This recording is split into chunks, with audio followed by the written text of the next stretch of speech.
Hello everybody, my name is Dee and welcome to Books and Quirks. Today is Wednesday, so it's time for a Top 5 Wednesday.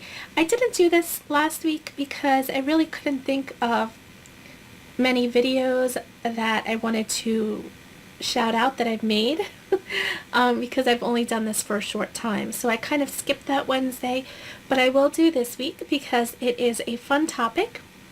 The topic is the top 5 settings or time periods that you want to read more of. And this could be historical or futuristic. So I thought this was a really fun topic because I absolutely love a lot of time periods and a lot of settings that I wish I could read more of. That I always look for books with these kinds of settings because I love them so much. Okay, so number 5 is the Deep South. I started to be fascinated with the Deep South at a young age. I don't know what it is, but I love like old movies set in the Deep South, and I absolutely loved, also I was obsessed years ago with True Blood, you know, that HBO show True Blood. And when I started to watch the show, I also read the series, the Sookie Stackhouse series, and I don't know. I know that's about vampires and stuff, but I am so obsessed with the Deep South. I am a northern girl. As I've said in previous videos, I live in the northeast section of New Jersey, and I've never lived anywhere in the South ever. And I guess that's why I'm sort of obsessed with it, because it's sort of this mysterious land with so much history, and I absolutely love books set in the South. But Sookie Stackhouse series and True Blood, that comes to mind right away when I think of the Deep South. I think of Louisiana and the fictional town of Bontemps. Is that what it's called? It's been a few years since I've read it. I can't remember if it's called Bontemps or if I'm totally wrong with that. Okay, number 4 is I love books set in Paris. And the book that comes to mind when I think of this is Anna and the French Kiss by Stephanie Perkins. This is a contemporary romance. It's YA. It's very cute and fluffy, and I absolutely love it. But this follows a girl, Anna, and she goes to school in Paris. And I love this book. It also reminds me of like The Devil Wears Prada because they go to Paris at the end. And Sabrina's another old movie made in the 90s, I think. And, well, actually, Sabrina was originally made in the 1950s, and then a remake was made in the 90s. And that's all about Paris, and, or a good portion of the movie is in Paris, the beginning and the end of the movie. And I absolutely love that setting. I want to read more books set in Paris because I think it's just so romantic and so lovely, and I just love the whole setting of Paris. So number 3, since this can be historical or futuristic, I decided to pick the setting of Mars. And when I think of that, I think of The Martian.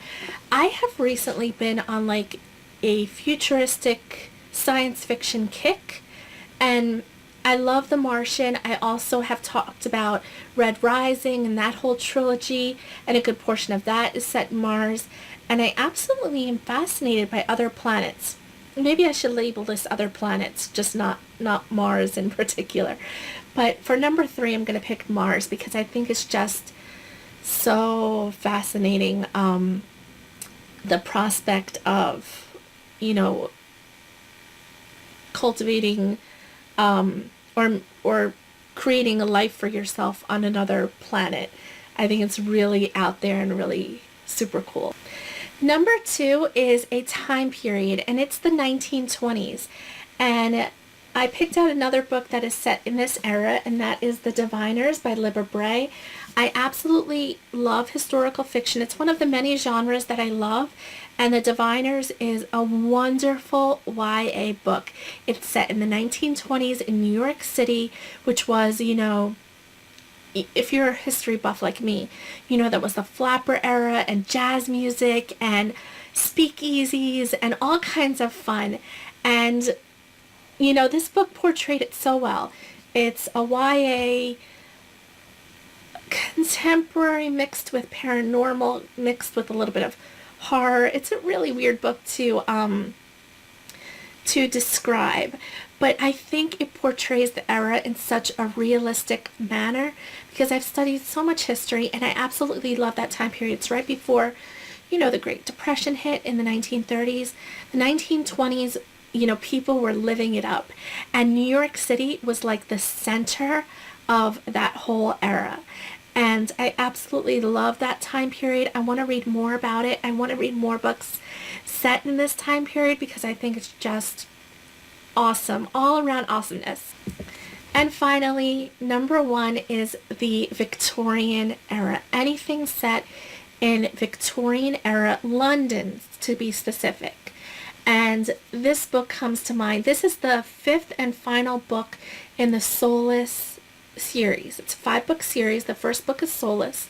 This is the last book, Timeless, but it was right behind me, so it was easy to pick up this one rather than the first book.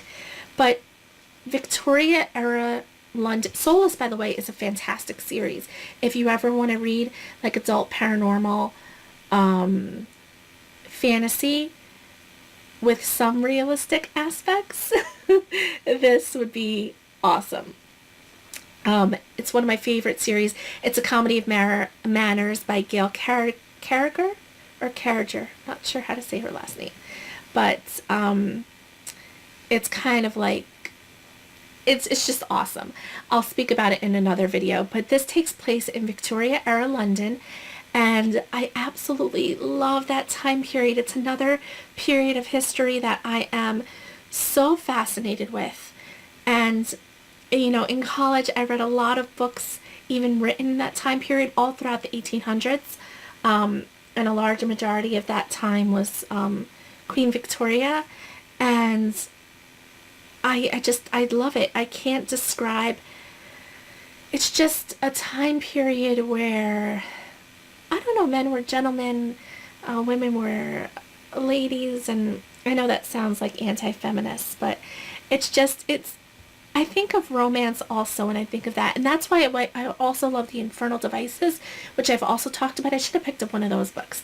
But The Infernal Devices, The Clockwork Angel, The Clockwork Prince, and The Clockwork Princess also take place in that time period, which I think added to my obsession because not only do I love the story, I love the plot, and I love the whole world of the Mortal Instruments and The Infernal Devices, but the fact that it took place in that time period further cemented my love for that series.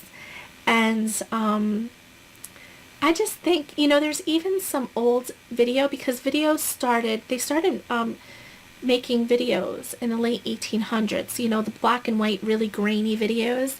And there's some videos of the last couple of years of the 1800s, and it's just amazing. Whenever they have something on the History Channel or another channel about something within this era, I always make sure that I watch it or DVR it because I think it's just all kinds of amazing. So I don't know, that was kind of a rambly video, but that is what I have for Top 5 Wednesday. Top 5 Wednesday was originally created by Ginger Reads Lainey, or by Lainey over at Ginger Reads Lainey, and is now hosted by Sam of Thoughts on Tomes. So I will put all the information below. Thank you so much for watching. Please like, comment, and subscribe, and I will see you all in my next video. Bye!